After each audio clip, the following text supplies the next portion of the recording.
नमस्कार दोस्तों, मैं दीपक शर्मा अंग्रेज आपका स्वागत करता हूं द लीगल चैम्बर में। अब दोस्तों, आज की वीडियो में मैं आपको एक नया कानूनी प्रावधान समझाने वाला हूं। जी हां, हम आज की वीडियो में एक नए कानूनी पॉइंट के बारे में बात करेंगे, जहां पर अगर आप उसको सही तरीके से इस्तेमाल करना सीख गए तो आपको कभी भी कोई कोर्ट केस नहीं हरा सकेगा। इसके अलावा अगर सामने वाली पार्टी ने इसको आपके खिलाफ इस्तेमाल किया और आपने वहां पर ऑब्जेक्शन नहीं लगाया तो उस सिचुएशन में आपको केस हारने से भी कोई नहीं रोक सकेगा।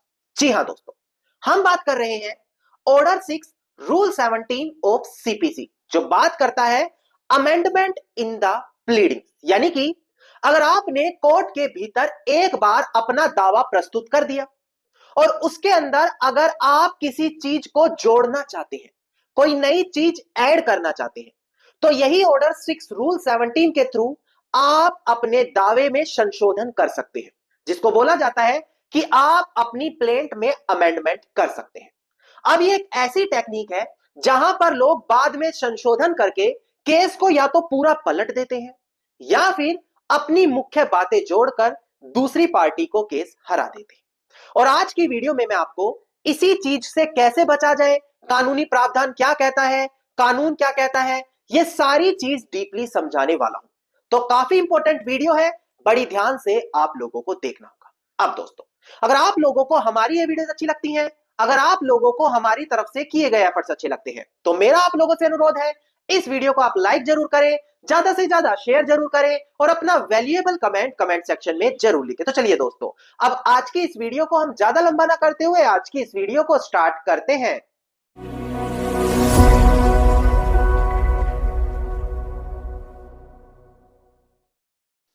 अब दोस्तों, सबसे पहले वीडियो की स्टार्टिंग में हम बात करेंगे ऑर्डर 6 रूल 17 ऑफ सीपीसी।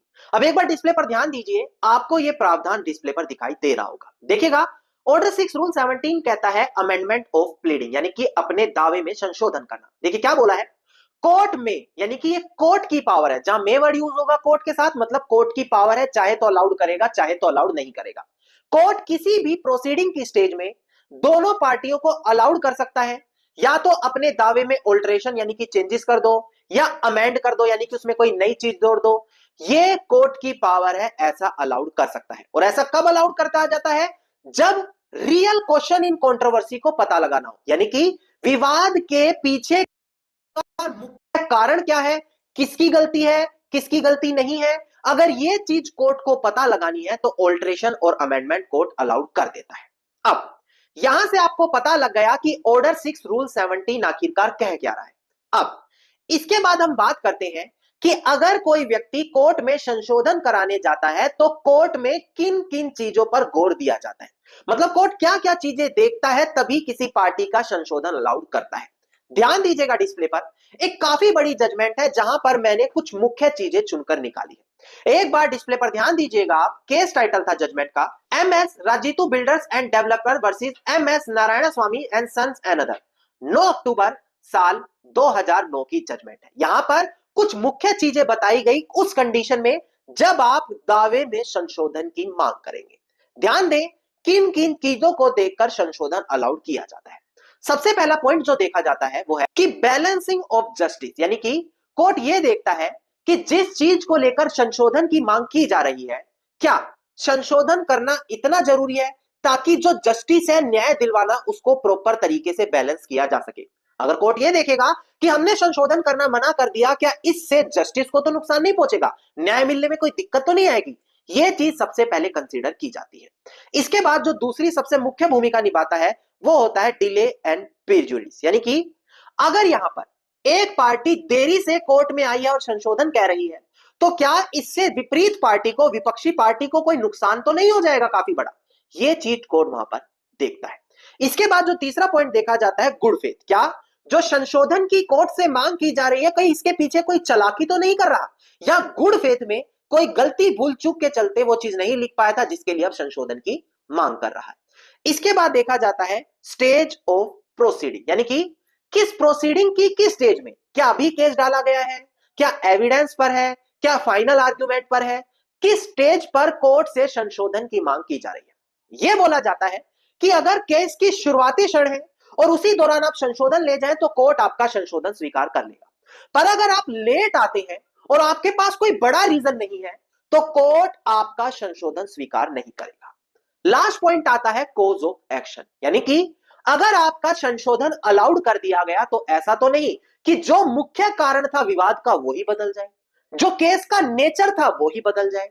ये सारी चीजें कोर्ट वहां पर एनालाइज करता है और इसी के बाद डिसीजन लेता है कि सामने वाली पार्टी को क्या संशोधन करना अलाउड किया जाना चाहिए या फिर नहीं। अब दोस्तों, अब आप लोग सोचेंगे कि क्या कोर्ट अलाउड कर देता है या सिर्फ किताबों तक सीमित है। देखिए, पहले सिचुएशन ये कहा जाता है कि जस्टिस दिलाने के लिए अगर दावे में संशोधन करवाना अनिवार्य है तो कोर्ट को बोला जाता है करवाओ, क्योंकि जस्टिस दिलाना जरूरी है, संशोधन रोकना जरूरी नहीं है। कुछ महत्वपूर्ण जजमेंट है, डिस्प्ले पर ध्यान दें, वहां पर यही बात बोली गई है। देखिएगा दोस्तों, डिस्प्ले पर केस टाइटल है A K Gupta and Sons versus Damodar Valley Corporation, साल 1965 की हमारी ये जजमेंट है। प्रेजेंट केस में कोर्ट ने यही हेल्ड किया था कि जो अमेंडमेंट है, संशोधन है, वो लिबरली अलाउड करो अगर वहां पर उसके पीछे रियल कंट्रोवर्सी जो पार्टियों के बीच में वो पता लगाई जा सकती है, और यहां पर अगर वो कोर्ट के नेचर के केस का नेचर नहीं बदल रही तो उसको अलाउड कर दो, कोई दिक्कत नहीं है। इसके अलावा एक और बड़ा केस लो है, उस पर ध्यान दीजिएगा। देखिएगा, केस टाइटल है बी के नारायण पिल्लाई वर्सेस परमेश्वरन पिल्लाई, 2000 की ये जजमेंट है।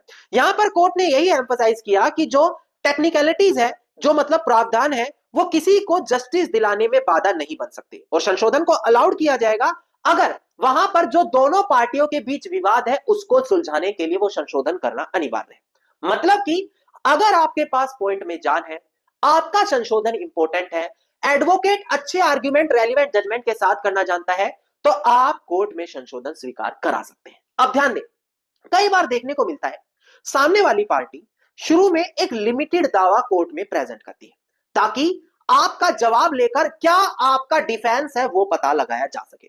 उसके बाद वहां पर संशोधन करके कुछ मुख्य चीजें ऐड की जाती हैं और संशोधन भी इस तरीके से ऐड किया जाता है जो आपके डिफेंस के खिलाफ जा रहा हो। तो ऐसी सिचुएशन में आप क्या करेंगे?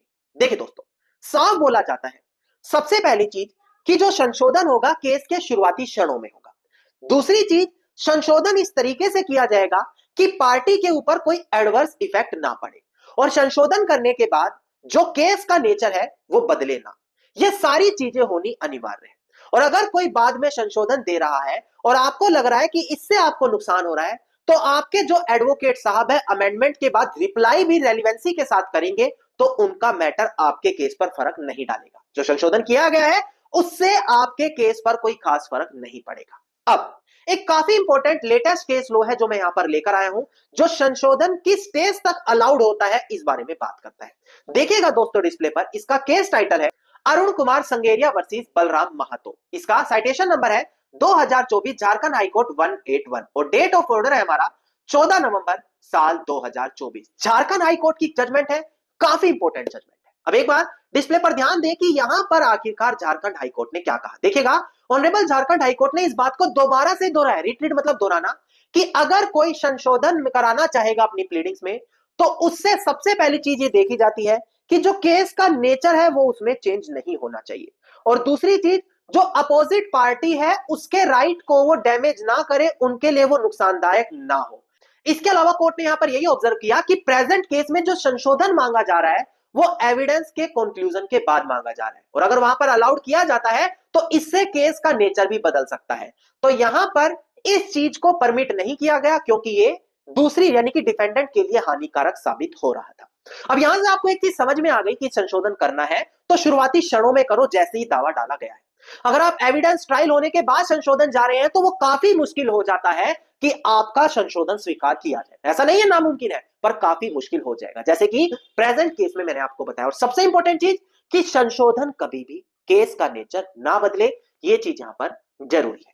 अब दोस्तों, उम्मीद करता हूं कि हमारी आज की ये जो वीडियो है, जो संशोधन के लिए मैंने आपको समझाई, जहां पर आपको पता लगा कि अगर आपने कोर्ट में दावा डाला है और कुछ मुख्य चीजें लिखना भूल गए, चाहे आपकी गलती रही, आपके वकील साहब की गलती रही, तब भी आप ऑर्डर 6 रूल 17 का आवेदन डालकर अपने दावे में चेंजेस या संशोधन कर सकते हैं। रिलेटेड जजमेंट्स क्या क्या चीजें साबित होंगी, किस स्टेज तक कर सकते हैं, ये सारी चीज मैंने A to Z आपको रेलिवेंट जजमेंट के साथ क्लियर करी। अब दोस्तों, बिल्कुल छोटा सा अनुरोध करता हूं कि वीडियो को लाइक जरूर करें, शेयर जरूर करें, और कितने सालों से आप हमारी वीडियोस देख रहे हैं, किस राज्य से आप हैं, कौन सी जगह से हैं, मुझे कमेंट सेक्शन में जरूर लिखें। इसके अलावा अगर आप लोग रोजाना इसी प्रकार से हर महत्वपूर्ण जानकारी पाना चाहते हैं तो चैनल को तुरंत सब्सक्राइब करके नोटिफिकेशन बेल आइकन आप जरूर दबा दें।